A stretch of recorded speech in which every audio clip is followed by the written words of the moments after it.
Producer படத்துக்கு வந்து main வந்து ஹீரோ ஹீரோயின் தவிர்த்து கதை. இந்த கதையை உருவாக்குற டைரக்டர் தான். உங்களுக்கும் டைரக்டருக்கும் என்ன பிரச்சனை? ஏன்னா ஹீரோயினும் வரலை, முக்கியமாக ஒரு மெயின் கருவே டைரக்டர் அவரும் வரலை, அவரை பற்றியும் பேசலை, யாரும் டைரக்டரை பற்றி கூட பேசலை. என்ன காரணம்? ஏன்னா வந்ததுலேருந்து உங்களுடைய ஒய்ஃப் வந்து அழுதுட்டு தான் இருக்காங்க. ஒரு டைரக்டர்னா யாருன்னு கொஞ்சம் சொல்கிறீங்களா? உங்களை ஆக்ஷன் அப்படின்னு சொன்னது யாருன்னு? டைரக்டர்னா யார்? கதையை உருவாக்குறவங்க தானே டைரக்டர். டைரக்டர்னா யார்? சரி, நீங்களே சொல்லுங்கள்.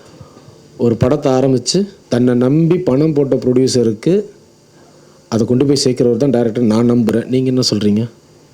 அதாங்க கேட்குறோம். இல்லை நீங்கள் என்ன டைரக்டர்? இல்லை நான் டெஃபினேஷனுக்கு மட்டும் இதுதான் டைரக்டர் நான் இல்லை இதுதான் டைரக்டர் நான் நினைக்கிறேன். நீங்கள் என்ன நினைக்கிறீங்க நான் உங்களை கேட்டேன். இந்த கதையை நீங்கள் சொன்னீங்களே ஸ்டார்ட் பண்ணி கடைசி கொண்டு வருவான்னு சொல்லுங்க. உங்கள் கேள்விக்கு நான் பதில் சொல்கிறேன். நான் கேட்டது என் டெஃபினேஷன் இதுதான், நான் அதை தான் நம்புகிறேன். நீங்கள் என்ன சொல்கிறீங்க அந்த டெஃபினேஷனுக்குன்னு தான் நான் கேட்டேன். நீங்கள் என்ன தான் உழைச்சாலும் என்ன தான் பண்ணாலும் டைரக்டருக்கு தான் அந்த கிரெடிட் போகும். டைரக்டரை பொறுத்து தான் அந்த கதையே சொல்லுவார். நான் வந்து ஒன்றே ஒன்று தான் கேட்டேன். டைரக்டர்னா நான் நம்புறது ஒரு விஷயத்தை ஆரம்பித்து அதை முடித்து ப்ரொடியூசர் உங்களை நம்பி யாராச்சும் ஒரு 10,000 கொடுப்பாங்களா? என்ன நம்பி நிறைய பேர் கொடுப்பாங்க. உங்களை சார்ந்தவங்க கொடுப்பாங்களா?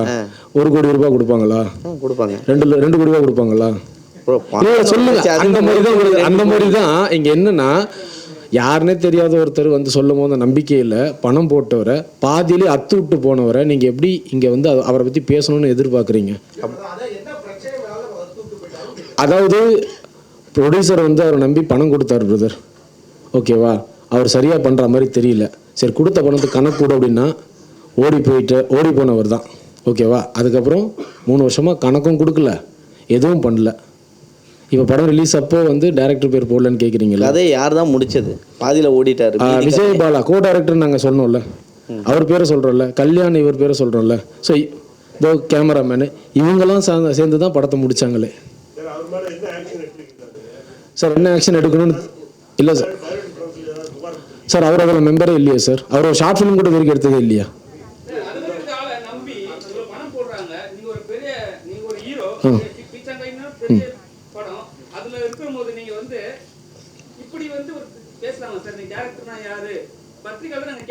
பிரதர் ஐயோ நான் உங்களை கேள்வி கேட்கல பிரதர்.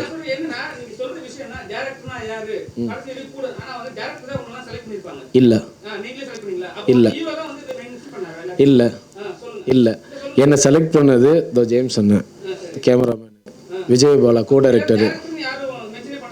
இல்லை சார், அதான் நாங்கள் டீம்னு சொல்லிட்டோமே. ஃபிலிம் நாங்கள் இங்கே வந்து டைரக்டர் இல்லை, ஃபிலிம் பை சார். படம் ஸ்டார்ட் பண்ணும்போது தான் கதை, திரைக்கதை, வசனம் எல்லாம் எழுதுனது விஜய் பாலா. அவரை நாங்கள் மென்ஷன் பண்ணியிருக்கோம், சரிங்களா? அவரை நாங்கள் மென்ஷன் பண்ணியிருக்கோம். அவர் கூட இருந்து உழைச்சி எல்லாத்தையும் முடித்தது அவங்க. ஸோ அவங்களை நாங்கள் மென்ஷன் பண்ணியிருக்கோம். யார் என்னென்ன வேலை பார்த்தாங்களோ அதை நாங்கள் மென்ஷன் பண்ணியிருக்கோம். பிரதர் உண்மையே நேர்மையை பேசுகிறவனுக்கு எப்பவுமே திமிர் இருக்கும் பிரதர்.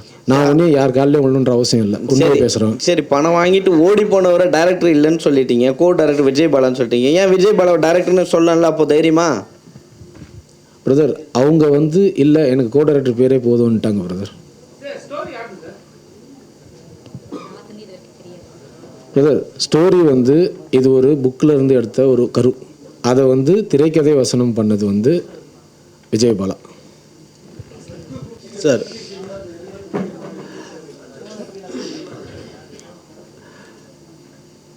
அவர் வந்து என்கிட்ட வாய்ப்பு கேட்கும்போது எனக்கு நானும் அவரும் ஒரே ஊர் தான், ஒரு 20 வீடு தள்ளி தான் இருக்கும். ஆனால் நான் வந்து சென்னையில் தான் சென்னையில் தான் இருந்தேன். அதுக்கப்புறம் தொழுதூரில் இருந்தேன். அப்படி சொன்னால் தானே சார் அவங்களுக்கெல்லாம் தெரியும். இல்லை அவர் நம்மளை பற்றி தெரியணும்ல என்ன நடந்துருக்கு. அவர் ரஞ்சித்துக்கிட்ட ஒர்க் பண்ணேன்னு சொன்னார். அவர்கிட்டையும் ஒர்க் பண்ணல. ரஞ்சித்துக்கு அவர் ஸ்க்ரீன் பிளே அவர் பண்ணி கொடுத்தேன்னு சொன்னார். சீமான்கிட்ட ரைட்டராக இருந்தேன்னு சொன்னார். நான் இதை நம்பி நான் அவரை வந்து எனக்கு தெரியாது, எனக்கு சினிமாவெல்லாம் எனக்கு என்னன்னே தெரியாது எனக்கு. அதனால் சரி ஓகே நல்லா பேசுவார், நல்லா தெளிவாக பேசுவார், நல்லா அதை நம்பிட்டேன் நான். அதுக்கப்புறம் தான் தெரியுது அவருக்கு வந்து ஆக்ஷனும் சொல்ல தெரில, கட்டும் சொல்ல தெரில, ஏதோ நம்பி இறங்கிட்டேன் நான். எனக்கு அந்த ஆற்றுலேருந்து எட்ட ஏஞ்சி வரணும். எனக்கு அந்த பணத்தை எடுத்துக்கிட்டு எஸ்கேப் ஆகிட்டாப்புல. அதுக்கப்புறம் போய் கேட்க போனால் நான் வந்து சகாயம் நான் வந்து இந்த மாதிரிலாம் என்னை டார்ச்சர் பண்ணால் தூக்கு மாட்டி சேர்த்துரும் அப்படின்ற மாதிரிலாம் என்னை பிளாக்மெயிலெலாம் பண்ணாப்புல. சரி வேறு வழி இல்லை. அப்புறம் என்னோடய கோ டைரக்டர், கேமராமேன், மேனேஜர் இவங்கெல்லாம் வச்சு நான் இதுக்கு இடையில ஒரு கொஞ்சம் பிரேக் ஆகிடுச்சு. ஒரு 10 மாதம் பிரேக் ஆகிடுச்சு. இதுக்கு இடையில நான் வந்து எனக்கு வந்து சினிமானா எனக்கு ரொம்ப ஆர்வம், இன்ட்ரெஸ்ட் எனக்கு.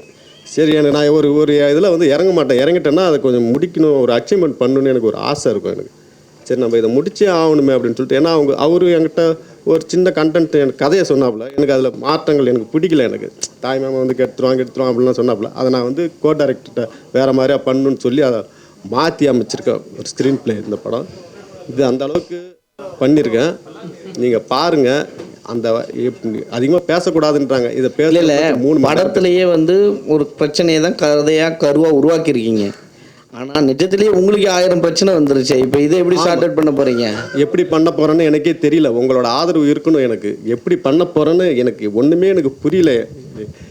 ஏதோ பணத்தை போட்டு ஏதோ ஒரு நம்பிக்கையில் நான் இவங்கெல்லாம் இருக்கிற ஒரு சப்போர்ட்டில் ஒன்று உருவாக்கின்னு எனக்கு ஒரு லட்சியம் எனக்கு எப்படியோ ஒன்று பண்ணுண்டா அப்படின்ட்டு ஏதோ பண்ணியிருக்கேன் நான். நீங்கள் எல்லாம் எனக்கு சப்போர்ட் பண்ணுங்கள் சார். நாங்கள் சப்போர்ட் பண்ணுறோம் சரிங்களா. அதுக்காக தான் அதுக்காக தான் எல்லாம் இங்கே வந்திருக்கோம் சரிங்களா. இப்போ வந்து ரீசனாக என்னென்னா, இப்போ வந்து கதை என்னோடது கேஸ் போடுறாங்க, டைட்டில் என்னோடது கேஸ் போடுறாங்க, பாதி படம் எடுத்து டேரக்டர் அவர் கேஸ் போட்டாங்கன்னா என்ன பண்ணுவீங்க? அவர்கிட்ட அப்படி ஏதாவது ப்ரூஃப் இருந்துன்னா அவர் போட்டுக்கிட்டும், அதை எதிர்கொள்ள நான் தயாராக இருக்கிறேன். நீங்கள் தானே சொன்னீங்க கதை அவர் சொன்னார் அப்படின்ட்டு. யார்? அப்புறம் இவர் சொல்கிறாரு வந்து இல்லை புக்லேருந்து எடுத்தது. ஆமாம், புக்லேருந்து எடுத்தது தான். அவர் ஒரு கதையை ஒன்று சொன்னார், நாங்கள் ஒன்று பண்ணியிருக்கோம்ல. சார் ஒருவேளை வந்து நீங்கள் கதையை வந்து மாற்றணும்னு சொல்கிறதுனால தான் டேரக்டர் விலகி போயிட்டாரா? அப்படிலாம் கிடையாது சார், மாற்றணும்லாம் கிடையாது. நீங்கள் தான் சொன்னீங்க அவர் வந்து கொலை பண்ணுறாரு அப்படின்னு பேசுனீங்க. நீங்கள் சொன்ன விஷயத்துல தான் எடுத்து பேசுகிறேன் உங்ககிட்ட. சரி, நீங்கள் சொன்னதுனால வந்து ஒரு வேளை வந்து நம்மளுக்கு வேலை இங்கே கிடையாது போல இருக்கு, இந்த இடத்துல பண்ணால் நம்மளுக்கு மரியாதை இருக்காதுன்னு சொல்லிட்டு போயிட்டாரோ? அப்படிலாம் ஒன்றும் போகல சார். நீங்கள் சொல்கிறது திருடிட்டு போகிறீங்க. நான் கொடுத்த பணத்தை எடுத்துக்கிட்டு போயிட்டார், அவ்வளோதான். கொஞ்சம் இருந்ததை கொஞ்சம் போட்டு மீதை எடுத்து அபேஸ் பண்ணிட்டு போயிட்டார். இதை கேட்க போய் தான் இப்போ ஒரு சில இதெல்லாம் வச்சுக்கிட்டு மிரட்டல் மாதிரிலாம் என்னை விட்டாருங்க.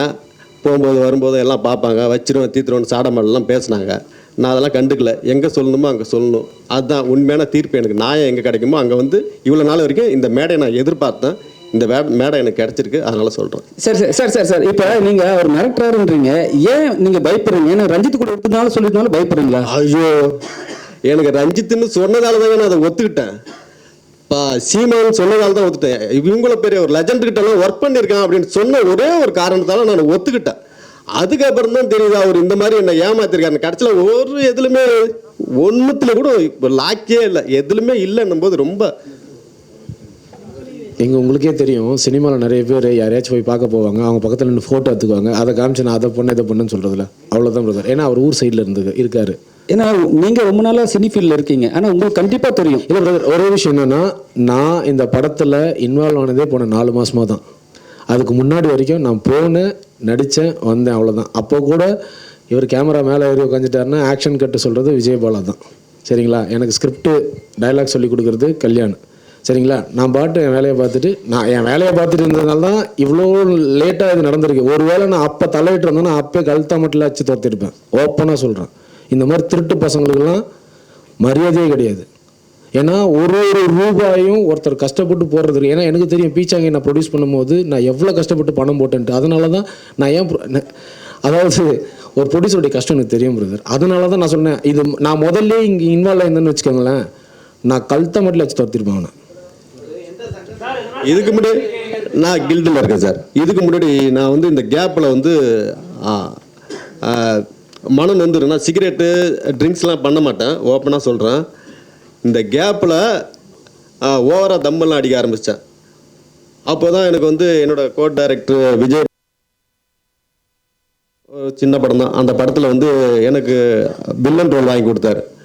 அப்போ தான் நான் வந்து சினிமா எப்படி பண்ணணும், என்ன பண்ணணும், எப்படி ஒரு சாங் பண்ணணுனால எது பண்ணாலும் கேமரா எங்கே வைக்கணும், ஏது வைக்கணுன்றதெல்லாம் கற்றுக்கிட்டு எனக்கு அந்த ப்ரொடியூசர் அண்ட் டைரக்டர் அவர் புகழேந்தி, அவர் தான் வந்து இப்படிலாம் பண்ணும்பா, நீ என்ன பண்ணி புது புதுப்புன்னு இந்த மாதிரி பண்ணிட்ட அப்படின்னு சொல்லிட்டு எனக்கு அந்த படத்தில் எனக்கு நிறையா வாய்ப்புகள் இப்படிலாம் சொல்லி கொடுத்ததால அப்புறம் மறுபடியும் ஒரு ஆர்வம் வந்து தான் நான் இதில் வந்து இறங்கினேன் சார். அப்புறம் இது மாதிரி ஒரு படம் ஒரு 3 மந்த்துக்கு முன்னாடி வந்தது, ஜமான் ஒரு படம். நான் மென்ஷன் ஏன் பண்ணுறேன்னா, அது நல்ல படம். ஆனால் இருந்தாலும் மக்கள் முன்னாடி போய் சேரலை. ஏதோ ஒரு விஷயத்துக்காக அது பிளாக் ஆச்சு. இந்த படமும் அதே ஜனங்கள் தான் வருதுன்னு சொல்கிறாங்க. ஸோ இதை வந்து மக்கள் கூட எப்படி சேர்ப்பீங்க? ஒருவேளை ஹிட் ஆகிடுச்சுன்னா கூட மக்கள்கிட்ட போய் சேர்க்கணும். அந்த படம் நல்ல படம், நல்லா இருக்கும். ஸோ ஆனால் வந்து மக்கள்கிட்ட போய் சேரலை. இது எப்படி சேர்ப்பீங்க? ஏன்னா இதுலேயே 1000 பிரச்சனை இருக்கும் உங்களுக்கு. அந்த பிரச்சனை அது ஒரு லெஃப்ட் கையில் வச்சிடலாம், விட்டுருங்க. இதை சேர்க்கறதுக்கு தான் வந்து நான் இதே கூத்து கெட்ட போட்டு நான் ப்ரமோஷனுக்கு சென்னையில் ஆரம்பித்து பாண்டிச்சேரி, கடலூர், சேலம் வரைக்கும் போயிட்டு நான் இன்னைக்கு காலைல தான் 5:30 மணிக்கு தான் வந்தேன். ஸோ நான் பேம்ப்ளெட் கொடுத்தேன். எங்களுக்கு தெரிஞ்சது உடல் உழைப்பு, எங்கள் நேரத்தை வச்சு நாங்கள் என்ன பப்ளிசிட்டி பண்ணுமோ அது பண்ணியிருக்கேன். இது மக்கள்கிட்ட போய் சேர்றது. இதுக்கப்புறம் நீங்கள் படத்தை பார்த்துட்டு அது எப்படி இருக்குன்றது நீங்கள் எழுதுறதை பொறுத்து தான். ஏன்னா வேர்ட் ஆஃப் மவுத்தில் தான் இந்த படம் ஜெயிக்கும்ன்ற நம்பிக்கை மட்டும்தான் இருக்குது, வேறு எதுவுமே இல்லை. சின்னப்பா வந்து பார்த்தீங்கன்னா இந்த படம் பண்ணியிருப்பாரு. அதுக்கப்புறம் சிவாஜி அவர்கள் வந்து பார்த்தீங்கன்னா 1956 ஒரு படம் கதை பண்ணியிருப்பாரு. அண்ட் இந்த 2 படத்துக்கும் அதே மாதிரி தான் இந்த படம். இது ஒரு 2024 வேர்ஷனாக இருக்குமா, இல்லை டிஃப்ரெண்ட் ஸ்டோரியாக இருக்குமா? இல்லை பிரதர், இது வந்து ஆக்சுவலாக என்னென்னா காத்தவராயன் கூத்துன்னு இருக்குது. அது அந்த படங்களில் வந்து அந்த படமாக எடுத்திருப்பாங்க. இந்த படத்தில் வந்து அந்த கதையை கூத்தாக நடிக்கிற கூட்டமாக தான் நாங்கள் தெருக்கூத்தில் அதை பண்ணுவோம். அதை ஹீரோயின் இருக்க ஊரில் போய் பண்ணும்போது அங்கே ஒரு லவ் வரும். அதுதான் இந்த படம். இது வந்து ஒரு லவ் ஸ்டோரியில் ஒரு கூத்து கலந்த கதை.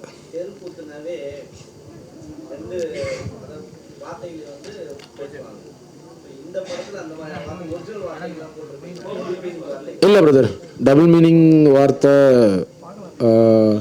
இல்லை. இல்லை பிரதர், அது தெருக்கூத்துன்றது ரியாலிட்டியான அப்படின்னு பார்த்தீங்கன்னா தெருக்கூத்தில் நம்ம முக்கால்வாசி பேசுறது நமக்கு புரியாது. ஏன்னா அவங்க பாட்டாக பாடிட்டு போவாங்க. இதில் வந்து எப்படி சொல்கிறதுனா ஒரு சினிமாட்டிக்கான ஒரு ப்ரெசன்டேஷன் தான் இந்த தெருக்கூத்தில் இருக்கும். டைலாக்ஸ்லாம் நிறுத்தி தான் பேசிகிட்டு இருப்போம். ஏன்னா நாங்கள் என்ன நினச்சோன்னா இது ஃபேமிலியோடு பார்க்கணுன்றதுக்காக தான் இதில் நாங்கள் அந்த டபுள் மீனிங்லாம் எதுவுமே வைக்கல.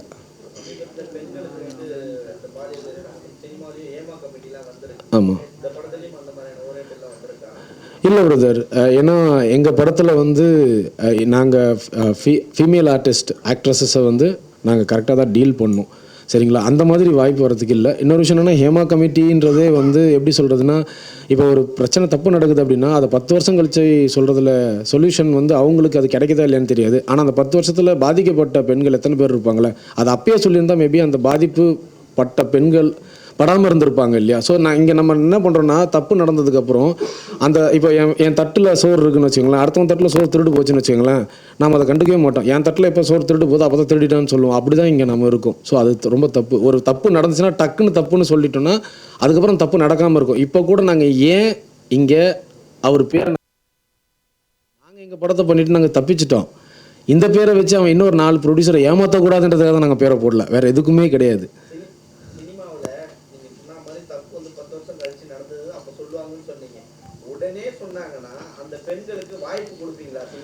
அப்போ அப்படி பண்ணாதான் வாய்ப்பு கொடுப்பாங்கன்னா எதுக்கு அந்த மாதிரி வாய்ப்புன்னு நான் கேட்குறேன். உங்கள் திறமையை வச்சு வாய்ப்பு கேளுங்க பிரதர்.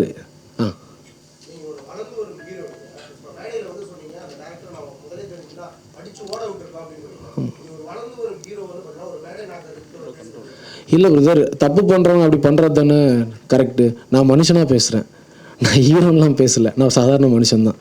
70mm மட்டும்தான் நான் வந்து கதைக்கு நாயகனை தாண்டி ரியல் லைஃப்பில் நான் சாதாரண ஆர்எஸ் கார்த்திக் தான். ஆர்எஸ் கார்த்திக்கும் கோபம் இருக்குது, ஆர்எஸ் கார்த்திக்கும் வெறுப்பு இருக்குது, ஆர்எஸ் கார்த்திக்கும் சிரிப்பு இருக்குது. Okay okay okay, thank you.